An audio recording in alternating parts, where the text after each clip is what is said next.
الله نحمده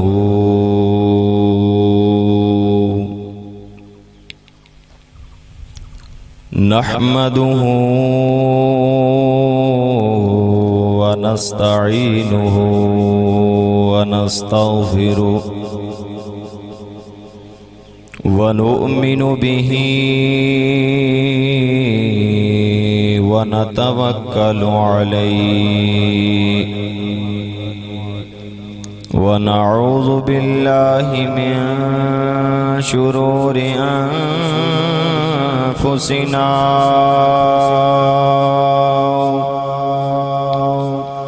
ومن سيئات أعمالنا من يهده الله فلا مضل له قال الله تبارك وتعالى في القرآن المجيد والفرقان الحميد وقضى ربك ألا تعبدوا إلا إياه وبالوالدين إحسانا آمنت بالله صدق الله مولانا العظيم إن الله وملائكته يصلون على النبي يا أيها الذين آمنوا صلوا عليه وسلموا تسلیما۔ سارے بندے محبت نال درود پاک اللہم صلی علی سیدنا و مولانا محمد وعلا آل سیدنا و مولانا محمد وبارک وسلم وصلی علیہ الصلاة والسلام علیک یا سیدی یا رسول اللہ وعلا آلک واصحابک یا سیدی یا حبیب اللہ الصلاة والسلام علیک یا سیدی یا رسول اللہ وعلا أصحابك يا رحمة للعالمين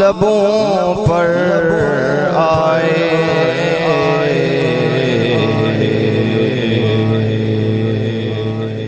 نعرہ تکبیر نعرہ تکبیر نعرہ رسالت نعرہ رسالت نعرہ تحقیق نعرہ تحقیق نعرہ تحقیق نعرہ تحقیق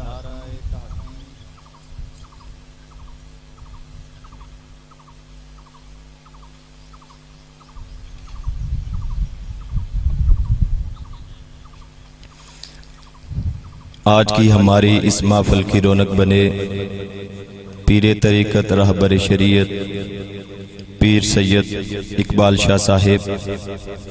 مدد اللہ العالی اللہ کریم ان کو درازی عمر بالخیر عطا فرمائے۔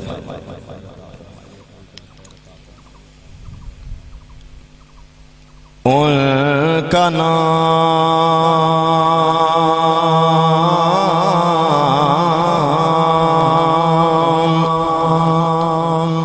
لبوں پر آئے۔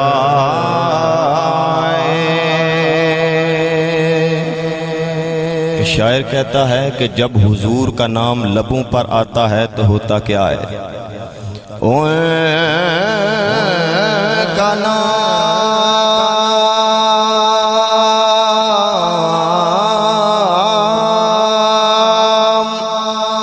لبوں پر آئے،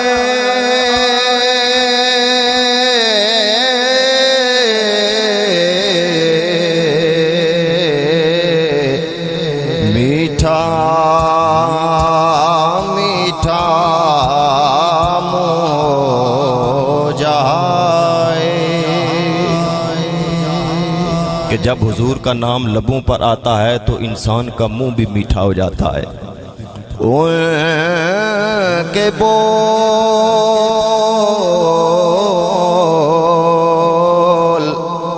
بہاروں جیسے اور اصحاب ستاروں جیسے۔ بعض حمد و ثنا میرے انتہائی واجب الاحترام دوستو، بزرگوں، بھائیوں، آج ہم سارے چودھری شاہنواز صاحب کی والدہ محترمہ کے ایصال ثواب کی اس نشست میں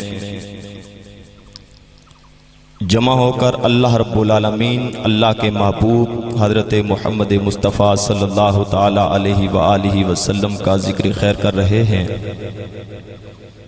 اللہ کی بارگاہ میں دعا ہے کہ اللہ کریم مرحومہ کی کامل بخشش و مغفرت فرمائے،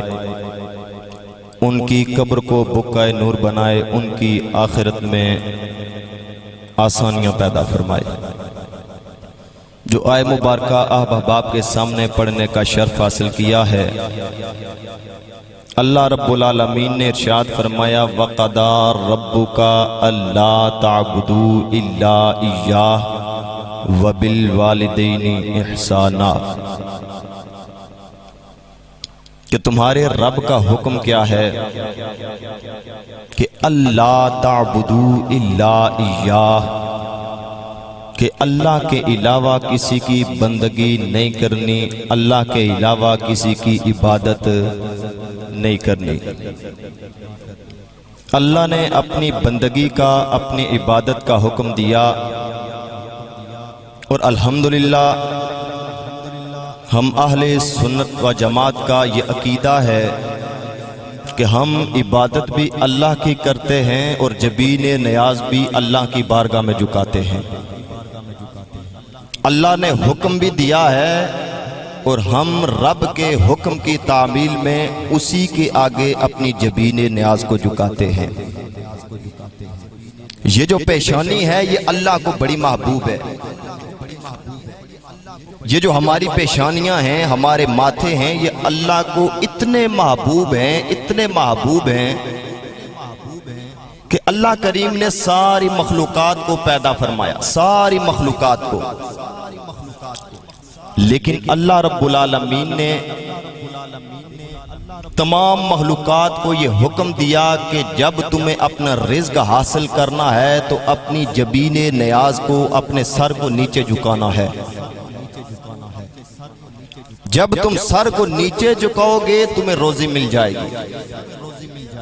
لیکن اللہ نے انسان پر یہ کرم فرمایا کہ اللہ نے انسان کو یہ دو ہاتھ، اس کے دو نوکر عطا فرمائے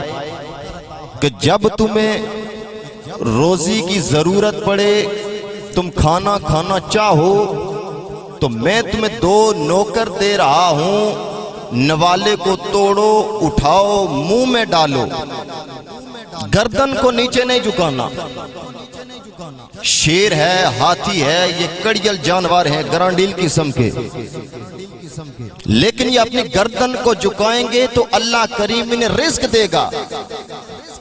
لیکن اللہ کو انسان کی پیشانی اتنی محبوب ہے، اتنی پسندیدہ ہے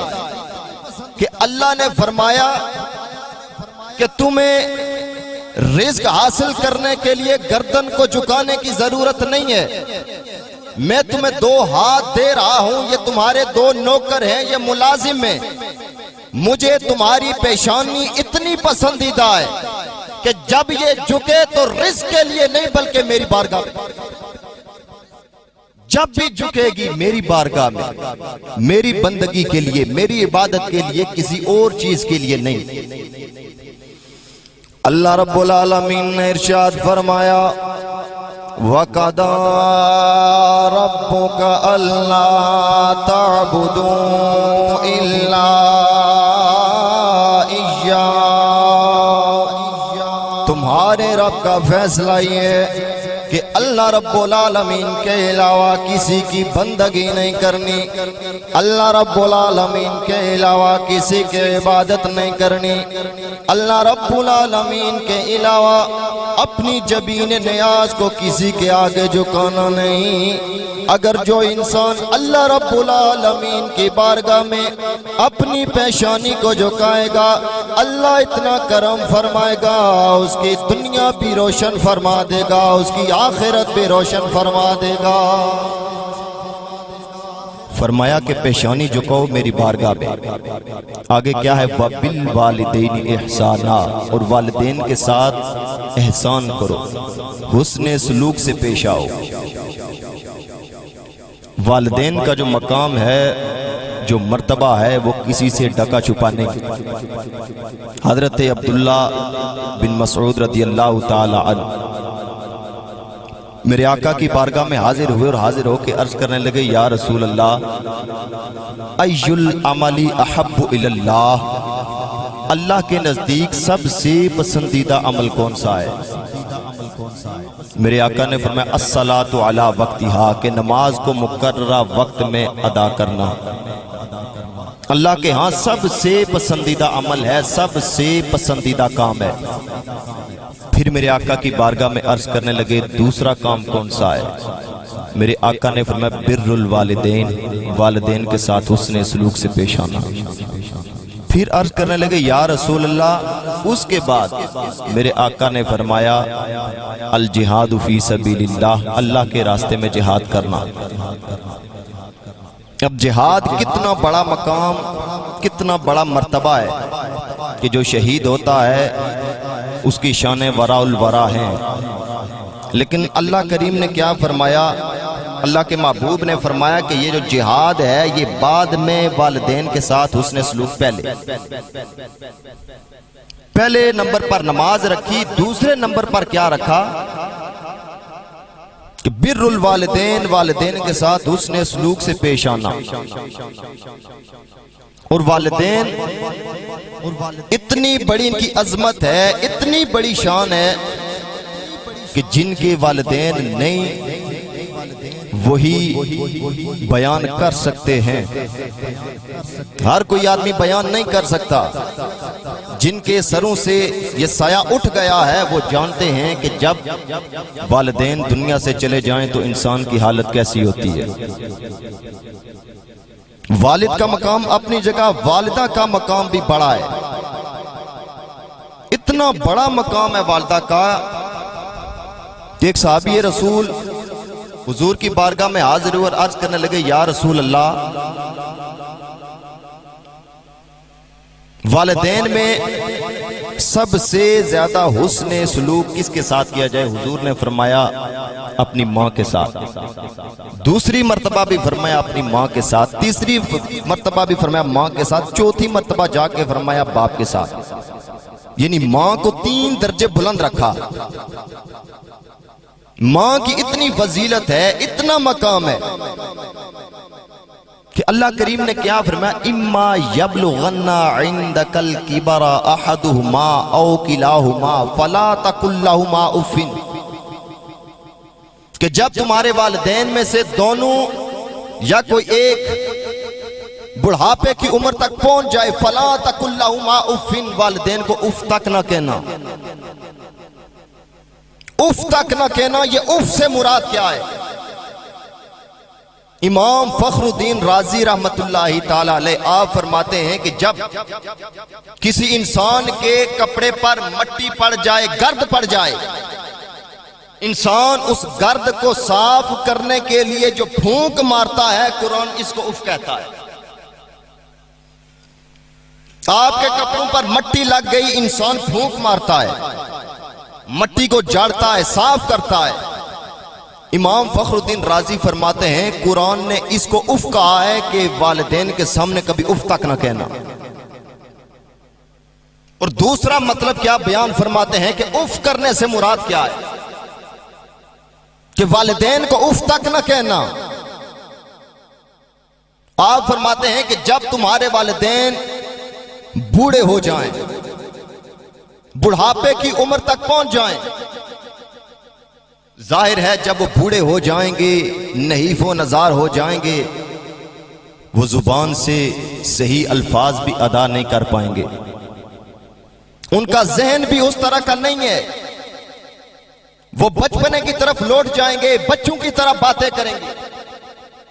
اور شاید ایسا وقت بھی آ جائے کہ تمہارے والدین بستر پر ہی پیشاب کرنے لگ جائیں۔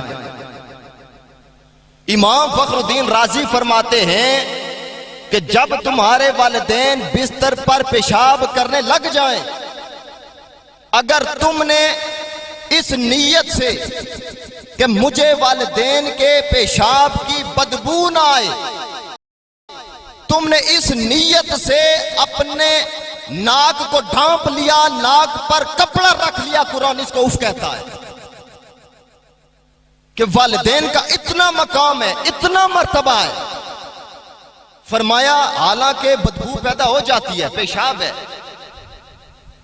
یا اللہ بدبو پیدا ہوتی ہے، یہ کیا وجہ ہے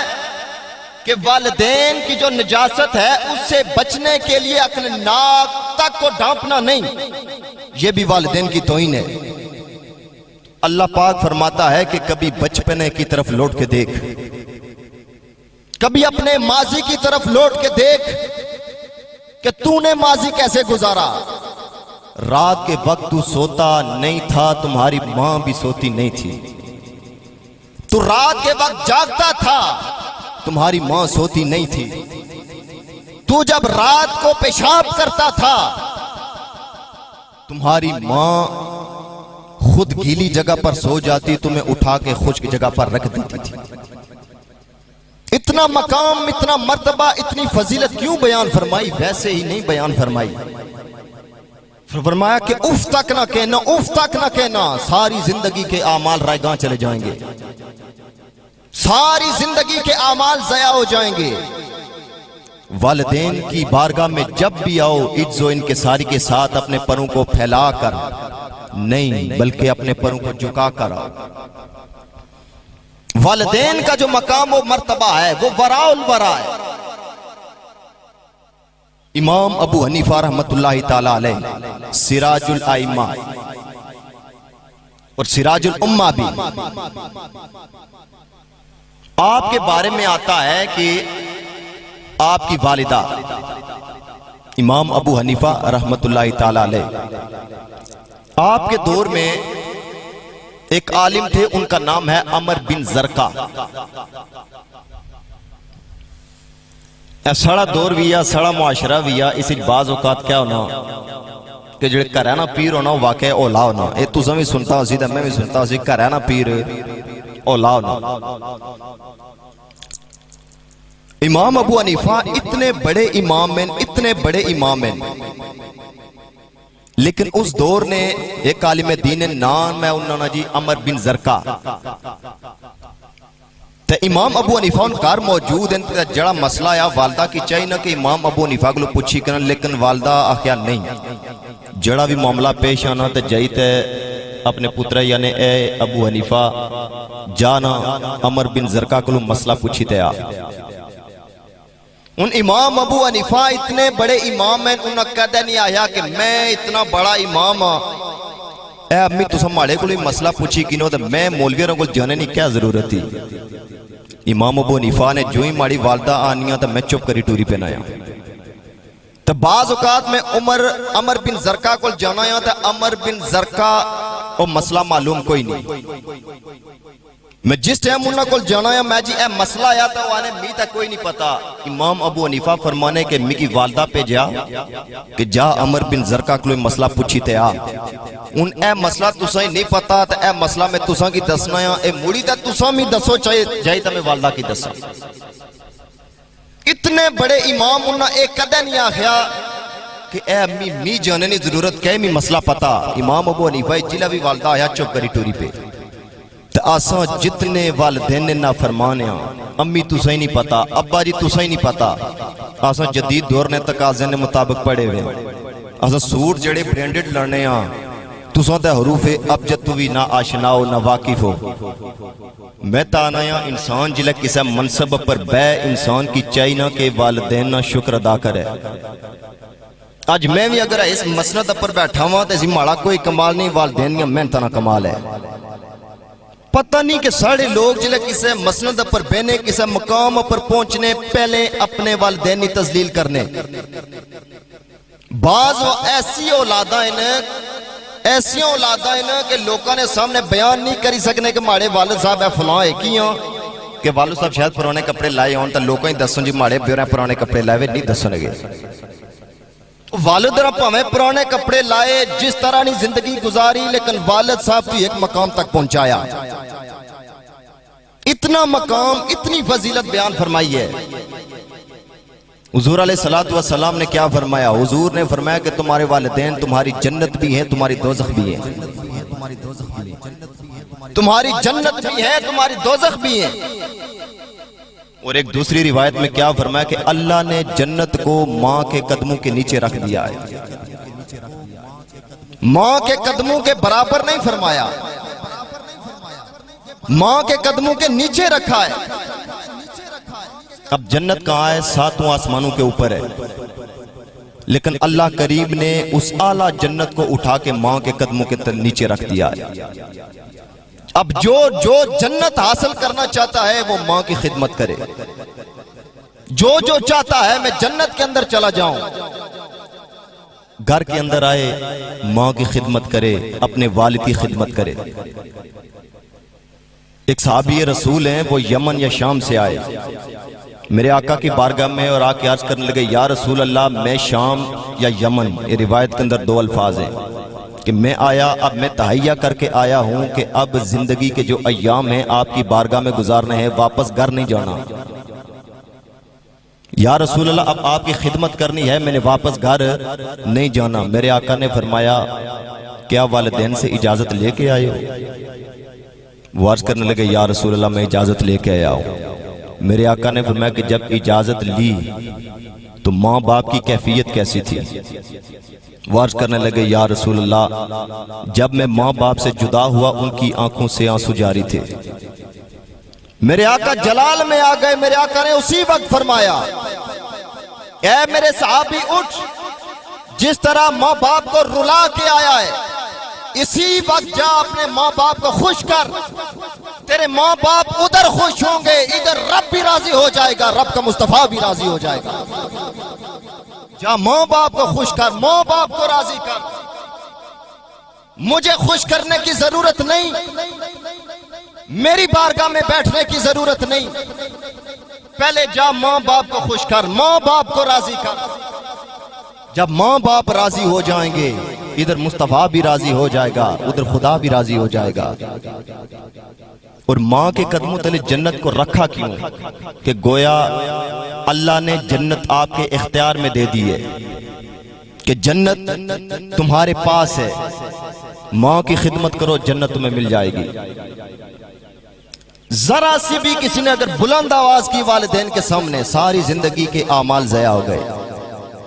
ساری زندگی کے اعمال برباد ہو گئے ضائع ہو گئے حضور نے فرمایا کہ جو جنت ہے 1000 سال کی مسافت سے بندہ جنت کی خوشبو سونگ سکتا ہے 1000 سال کی مسافت سے لیکن جو والدین کا نافرمان ہے وہ نہیں سونگ سکتا جو ماں باپ کو ناراض کرنے والا ہے وہ جنت کی خوشبو سے محروم کر دیا جاتا ہے اور میرے آقا نے کیا فرمایا حضور نبی رحمت صلی اللہ تعالیٰ علیہ وآلہ وسلم آپ نے فرمایا کہ بعض ایسے گناہ ہیں کہ اللہ ان کا عذاب مؤخر فرما دیتا ہے، یعنی کل قیامت کے دن دے گا۔ جو والدین کا نافرمان ہے اللہ کریم انہیں اس دنیا کے اندر ہی سزا دے گا۔ اب چونکہ دعا کا وقت بھی ہو گیا ہے، اللہ رب العالمین کی بارگاہ میں دعا ہے کہ میرا مالک ہم سب کو عمل کی توفیق عطا فرمائے۔ وآخر دعوانا ان الحمدللہ رب العالمین۔